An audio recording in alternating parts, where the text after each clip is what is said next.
Faktanya, friend, selain menjadi presiden Rusia, Putin dulunya juga pernah menjadi.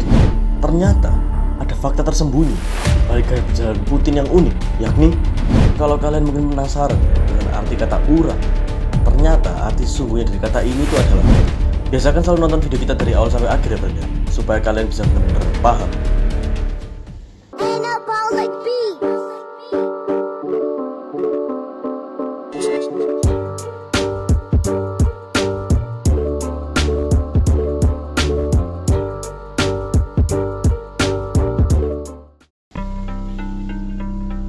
Halo friend, kembali lagi bersama aku Billy di Analysis 13.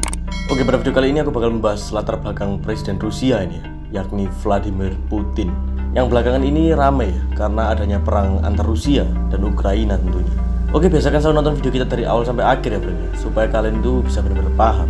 Sekarang kita gak usah banyak cincong, langsung aja kita bahas misteri lain.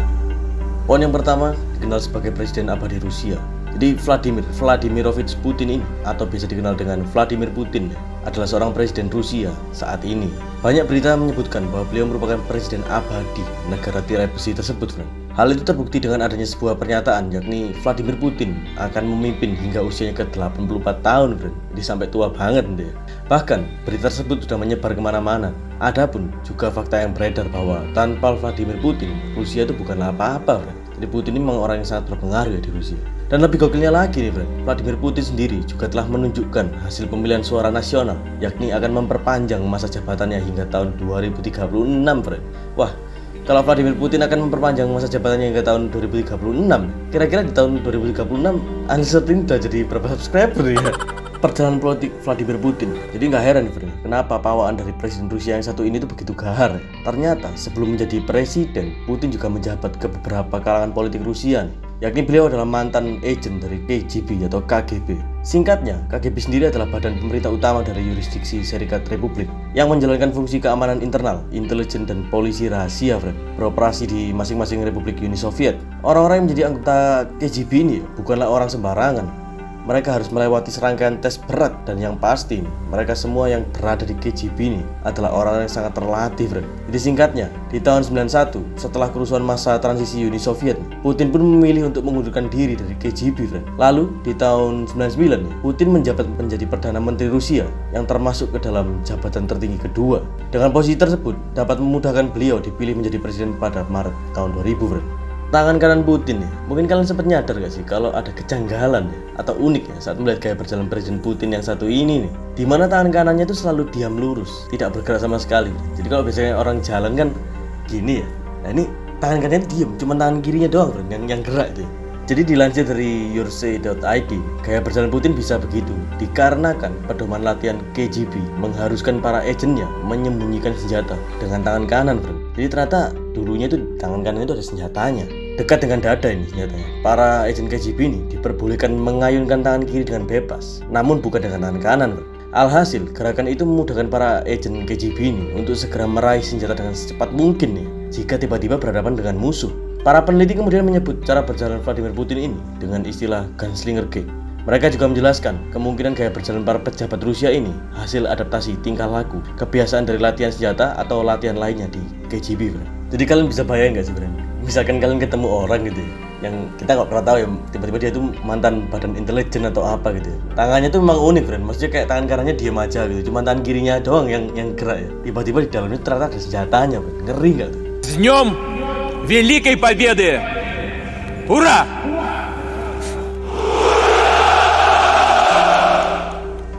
Arti kata ura, mungkin kalian tahu lah pidato dari Vladimir Putin yang sempat viral ya di TikTok, di YouTube atau di sosmed ya, dengan kata uranya itu, yang kemudian disaut dengan ribuan tentara Rusia gitu. Tapi kalian tahu gak nih arti dari kata pidato tersebut atau kata dari ura itu tersebut? Kata ura sendiri ternyata memiliki makna ungkapan penyemangat, friend, atau sebuah sorakan yang sering dilontarkan oleh tentara Rusia.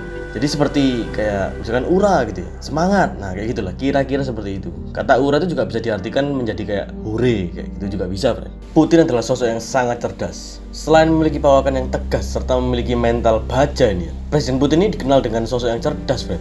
Bahkan dua sosok Presiden Amerika Serikat ya, seperti Donald Trump, mantan Presiden Amerika Serikat, mereka saja mengakui bahwa Vladimir Putin ini merupakan orang yang cerdas dan tangguh, friend. The problem is not that Putin is smart, which of course he's smart, but the real problem is that our leaders are dumb. Jika dikutip dari insight.id.com, Vladimir Putin ini dikenal pintar dalam mengatur strategi untuk memajukan negara Rusia, dan hal itu memang nyata terjadi selama beliau menjabat menjadi presiden di Rusia, friend. Ya gimana mau nggak cerdas sebenarnya. Secara kita tadi sudah menjelaskan bahwasannya Presiden Putin ini memang jebolan dari KGB yang merupakan lembaga bukan kaleng-kaleng nih, friend.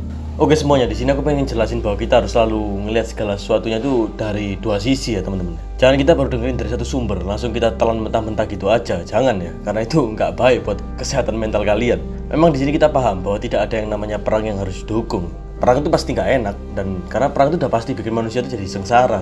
Tapi kalau memang semuanya udah terjadi kayak gini, ya balik ke manusianya lagi sih. Kita harus bisa berpikir jernih, jangan dikit-dikit disulut di kolom komentar gitu ya, langsung ikutan emosi, ikutan ngehujat. Jangan, dipikir dua kali lah. Ya, do your own research lah, kalau aku boleh bilang. Oke friend, so itu tadi adalah latar belakang dari Presiden Rusia Vladimir Putin yang sudah dibawakan secara singkat, jelas, dan padat ya. Kalau kalian mungkin punya request kasus, kedepannya kita pengen bahas apaan, kalian langsung aja ketik di kolom komentar, oke? Keep your logic alive, and see you next video.